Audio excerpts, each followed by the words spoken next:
మనమందరం రుచికరమైన ఎన్నో రకాల చికెన్ కర్రీలు తినే ఉంటాం. కరివేపాకులో ఉన్న ఆ అద్భుతమైన సువాసనని చికెన్కి అంటించారంటే అబ్బో మాటల్లో చెప్పలేను.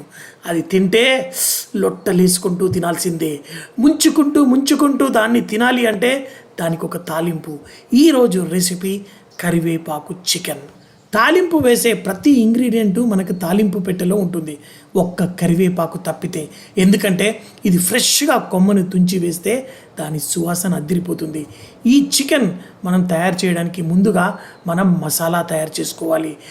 ఒక ప్యాన్లో ఎండుమిరపకాయలు, మిరియాలు, కొబ్బరి, యాలకులు, లవంగాలు, దాల్చిన చెక్క, శనగపప్పు, అలాగే ధనియాలు కూడా వేసి చక్కగా వేయించుకోండి. ఇందులో కొంచెం జీలకర్ర, అల్లం, వెల్లుల్లి, అలాగే టమాటాలు కూడా వేసి బోల్డ్ అన్ని కరివేపాకు వేసి వీటిని కొంచెం వేయించిన తర్వాత మిక్సీ జార్లో వేసి నీళ్లు పోసి మంచి పేస్ట్ తయారు చేసి పెట్టుకోండి.